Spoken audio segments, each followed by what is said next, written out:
guys, so today I want to talk about music school, and I want to talk about the different options you have in degrees and the different options you have in timing of those degrees and the pros and cons of all of them so that you can make a better informed decision about how you want to navigate the music academic sphere. Because I think it's a thing that we don't really talk about all the time, and it's a really important thing because it can really change the course of your life depending on how you choose to navigate this system. And if you don't have all the options and you aren't thinking about all of the variables, you might not make the best decision for yourself.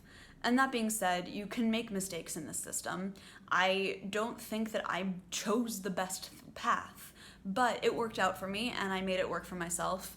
But I also want to give you guys more information so that you have the ability to make a better decision than I did necessarily. So, in degrees, there's a lot of options. We're going to start with the bachelor's degree because that's the first one. A lot of people have a bachelor's of music. It means that you went to a music school or conservatory, and it was not a music department, it was a music school. Most music departments will grant a Bachelor of Arts in music.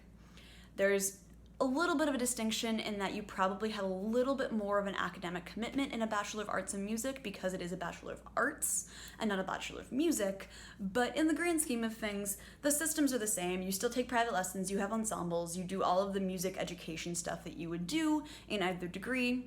It's mostly in name. That being said, a lot of people look down on a Bachelor of Arts in Music because you didn't go to music school, you went to a music department. And that's complete BS, and you should definitely stop doing that if you were one of those people. Elitism in music is one of the biggest problems we face, and you need to go check yourself if you think that because you went to an expensive university, you're better than anyone else. Rant over. But those are options to decide as well.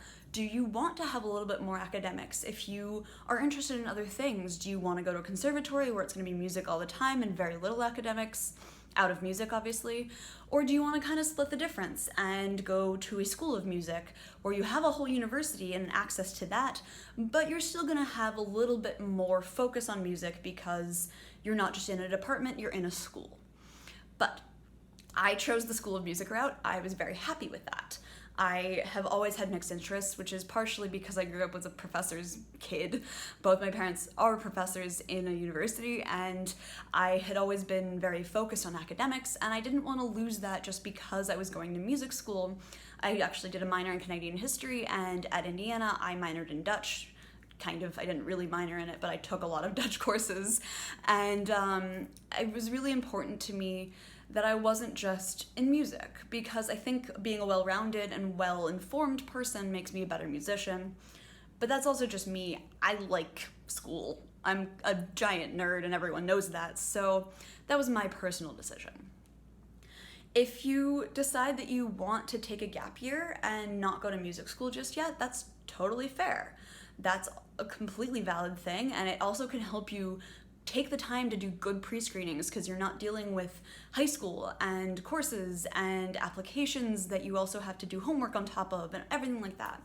I think it's actually a really good thing, especially for people who don't have the resume yet necessarily or just don't have the time.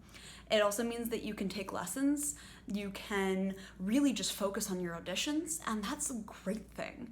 I remember I legitimately had a stress-induced ocular migraine in my senior year of high school because I was so busy and I was so stressed that my vision blacked out, and it was one of the most horrifying things I've ever experienced, and it was because I was so stressed. So do not think there's any shame in taking a year off to really focus on your audition. If you didn't make it the first time either, there's nothing wrong with that. Music school is incredibly competitive, and half the time it's not really about you, it's about the school.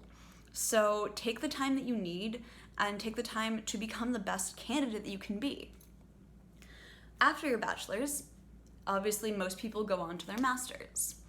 And I've talked about this a lot. I really think that I could have benefited from some time after my bachelor's.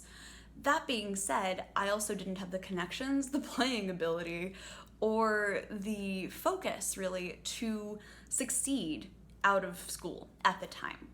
So I think in the end, I did make the best decision and go on to my master's. But I also know that I spent the first year or so of my master's struggling, trying to figure out what I wanted to do in music, and some time away from school might have helped me clear my head. I have talked about this a lot, obviously. I came into Indiana as an orchestral focused player. I wanted to be in orchestra, that's what I wanted to do with my life, and decided about halfway through my degree that that was not what I wanted to do, and made the decision to focus on new music and focus on contemporary performance, and I've been much happier since then. But I think I could have come to that decision a little sooner had I taken time off. That being said, the connections and the ability to freelance and the fact that I wasn't good enough at the time to really work is a thing that I really should have taken into account and did, and therefore continued on to my master's. Obviously now I am not in school. There are a lot of decisions I could have made to continue on in school. There are diplomas. And keep in mind that diplomas can actually go really anywhere in your degree, but most people do them either after their bachelor's or after their master's because they're kind of an add-on degree. They're usually 1 or 2 years, and they're not a degree in terms of like, you're not getting a master's, you're not getting a doctorate, you're getting a diploma that says that you focused on your instrument for a year or two with a really, really good teacher in a place that you wanted to go. Those of you who are Canadian know this very well because the Royal Conservatory and the Glenn Gould School is exactly where people go to do this. For those of you who don't know what the Glenn Gould School is, it is a music school in Toronto that doesn't grant degrees, it just grants diplomas. So it's incredibly focused, incredibly musically focused study. I don't believe that the 2-year program has any academics. Someone else who's been there can tell me. I have a lot of friends who've been there, and if I'm wrong, please correct me. But basically, it's a diploma. You study your instrument. That being said, a lot of people who went to GGS then go on to do their master's because it isn't a master's degree. It's an add-on thing that you do on top of it to really get good and focused and figure out what you want to do. So that also could have been a good option for me. Just kind of go and play flute and figure out what I wanted to do. Something to weigh with the diploma is, who are you studying with? Where are you? Are you gonna just be like isolated in your own little world, or are you gonna have a lot of really excellent players around you? Something that I consider all the time is going back and doing a diploma in contemporary music. Fortunately, that doesn't really exist right now, and a lot of the schools that have a teacher that I'd love to work with don't have a lot of support for contemporary music in the university as a whole. So it would be a similar experience to when I was in Indiana and was really fighting against the system to be able to do what I wanted. So not really what I'm interested in, but it's something that I'm keeping an eye on. And then finally, there is the doctorate. Performance majors, we're going to do a DMA. If you're in composition or theory or history, I believe you can do a PhD. Again, not as informed as I should be on those fronts, but that's something that someone else can help you with. But a doctorate is still going to have a dissertation. It's still going to have coursework, and a lot of really, really rigorous coursework at that, and you will have to do year-end tests that are incredibly intensive. I know Indiana's, the major field test is like an 8-hour thing where you sit and write about your instrument for like a whole day. So it's definitely not something to take lightly, and it's definitely not something to just do on a whim. Personally, for me, I really, really wanted to perform, and I didn't think that a doctorate was going to serve me at the time when I was graduating because it wasn't really something I was interested in. I think now I could go back and do a really cool dissertation and like really focus on something very, very cool, especially since a lot of schools in a DMA will let you do more of a project rather than a document.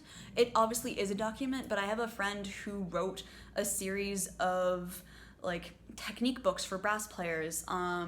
There's a tuba player who's incredible who's writing an extended technique guide for tuba. And he also is one of the people that has done one of the contemporary programs that exists. There are 2 contemporary doctorates that I know of in the country, and that's at Bowling Green University, or Bowling Green State University, sorry, and San Diego State University. And those are programs that I've looked into all the time and I'm really interested in. But in the end, I love playing and I love doing what I'm doing right now. And so it's not really something that I want to invest the next 5 to 7 years of my life in.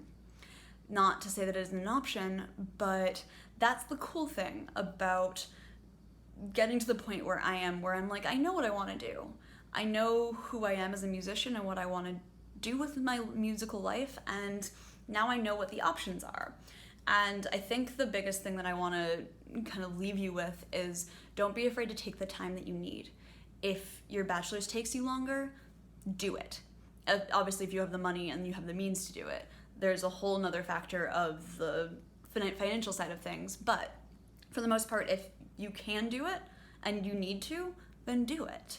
If you need to take time off because you're not sure where you want to go in music and you don't want to commit yourself to another degree, which are expensive, I know, then do it.